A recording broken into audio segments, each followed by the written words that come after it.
Howdy everybody, how y'all doing? And welcome to the Ice House, where we try to keep things cool, calm, collected, mostly a bit chill, right?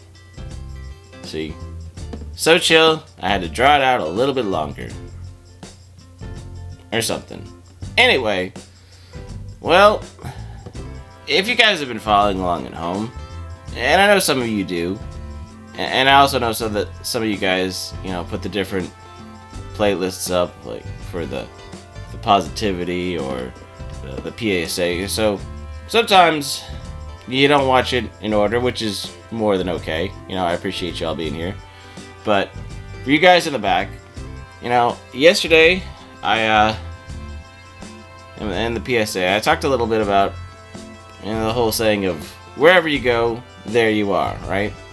And there's a little bit of joke about all the people at the meetup in Vegas, but in a lot of ways, it's more of just one of those truths of there's so much that we do take with us, right? Yeah. And so, along that note, and along that line of thinking, today I kind of wanted to mint another metaphor for you, just for the sake of fun, right? And that is, there's a popular saying that, there's a few different ones, but the one I want to start with is, they say, walk a mile in somebody else's shoes, and, one way they say it is that you'll learn a lot more about them.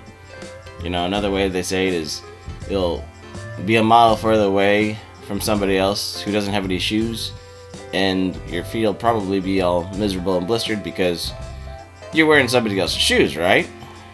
I think both of those are kind of valid, actually, in a lot of ways. And once again, I do think comedians can be great litmus tests and kind of the outsiders to poke at the cracks in society, right? That's why I appreciate a lot of them. It's a lot of social commentary, but in somewhat of a kinder way, even if they're a little bit of a harsher comedian, if you will, right? So, and then there's also that phrase, the journey of 1,000 steps starts with the first one, right? I kind of mumbled that one up too, but that one's also kind of also in the same ballpark of what we're going for today, because, what I want to challenge you is that instead of trying to walk a mile in somebody else's shoes, right? Because, literally, unless you actually are close enough friends with them that you can borrow their shoes, stealing somebody else's shoes, once again, for humor's sake, it's not very comfortable. They're not broken in right for you, and it causes a world of hurt, right? Let's just leave it there. But the other thing about that is, and maybe you've heard about this, but there's this kind of theory that if you've taken a basic psychology class, maybe you've heard of it. It's called the observational bias, right? So, the observer bias. So basically that comes down to if I were that person, if I saw their, this is how I see their circumstances from my point of view. So, judging on my point of view, how I would have behaved differently as that person, right? Which, I may have talked about this before, but, whether it be a friend, a relative, right, close or distant relative, somebody in your company, or maybe it's the government, right? There's a lot of times that we take our personal, limited view of what somebody else is going through and decide for ourselves that we probably would know better, would do better, or, with the assumption that we know all the circumstances that are important to that person, right? And, that causes a lot of problems because I'm sure you've had moments in your own life where you've gotten some unsolicited advice or even solicited advice that the person is way off the mark and they're trying to basically tell you what, you should do if you were them, right?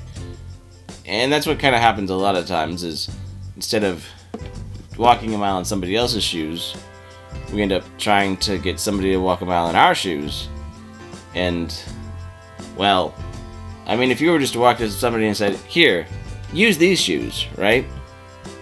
Sometimes it's helpful, like if, you know, you've got hiking boots and they're on the side of a mountain, maybe that'll help. But a lot of times, it's still kind of weird and usually doesn't go well. So, alright, I bet you're asking, Punk, what's the point? Where are you getting at? So, the point I'm trying to get at is something that's a little bit more, I think a little more beneficial, and a little bit more comfortable, right?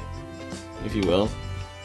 Something you can do in the comfort of your own shoes, right? Instead of somebody else's shoes, or trying to give away your shoes and have no shoes, is, well, walk a mile or two in your own shoes, right? And you're like, hey, Punk, I do this all the time, right? How does this help? Well, it has to do with more with the perspective and what you're focusing on when you walk in your own shoes, right?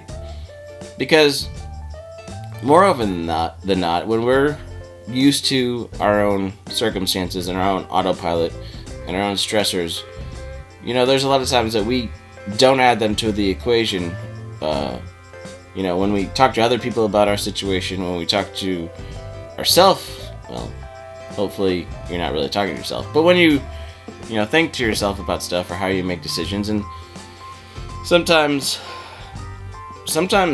taking a moment to, you know, walk in some shoes, like, especially if you're breaking in shoes, right? If you're walking in new shoes, you're going to take the time to, you know, take the paces, intentionally walk forward with, you know, not a vengeance, but with purpose, right? And you feel the shoes out, and you feel if they're comfortable, and you say, okay, you know, after a few miles, they're broken in, you know, everything's, you know, hitting the right spot, and everything's, you know, falling in that pocket and seated well, and then you can go on with your day, right? But even in walking in broken in shoes, you know, if we actually take the time to realize, you know, there's some things we really like, but there's some sorts of discomfort, and so there's some things of our own walking pains and growing pains, and, you know, cross over the metaphor to